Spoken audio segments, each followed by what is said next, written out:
మా reach global foundation chairman doctor Ramesh Nath Lingutla sir అని sir doctor మన దేశంలో కాకుండా విదేశాలలో ఇంగ్లాండ్లో కూడా పనిచేసి అక్కడంతా కూడా ప్రపంచాన్ని చేసి వచ్చినటువంటి వ్యక్తి సార్ రీచ్ గ్లోబల్ ఫౌండేషన్ అనేటువంటి సంస్థను స్థాపించి ఈ రీచ్ గ్లోబల్ ఫౌండేషన్ సంస్థ ద్వారా ఎన్నో సేవా కార్యక్రమాలు చేస్తూ ఉంటారు.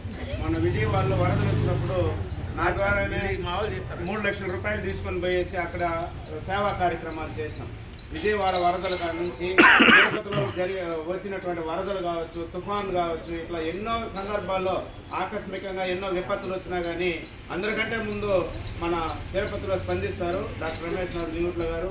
సారు ఒక మాట అన్నాడు, తెల్లవారుజామున సూర్యుడు వచ్చి ఉదయం చీకటిని పారదోలేదానికంటే ముందే వీళ్ళు మున్సిపల్ పారిశుద్ధ్య కార్యక్రమంలో సూర్యుడి కన్నా ముందే వచ్చి వీధుల్లో మొత్తం ఊడ్చి క్లీన్ చేసి జనాలు ఏసీలో నిద్రపోయేటువంటి జనాల్ని సాధారణంగా వీధుల్లోకి ఆహ్వానిస్తారు శుభ్రం చేసి. అటువంటి వాళ్ళు మనకి దేవతలతో సమానము. కాబట్టి ఎక్కడైతే స్త్రీలను మనం గౌరవించుకుంటామో అక్కడ దేవతలు సంచరిస్తూ ఉంటారు. కాబట్టి వీళ్ళని మనం సన్మానం చేసుకోవడం మన యొక్క అదృష్టం అని చెప్పి సారు మీకు అందరికీ కూడా చీరలు పంపిణీ చేయాలని ఈ కార్యక్రమాన్ని ఏర్పాటు చేశారు. ఇప్పుడే అక్కడ సేకాం కాలేజ్ దగ్గర అక్కడ ఆ ఏరియా మొత్తానికి ఇచ్చేసి వచ్చాము. మళ్ళీ ఇక్కడ 2వ కార్యక్రమం ఏర్పాటు చేస్తున్నాము.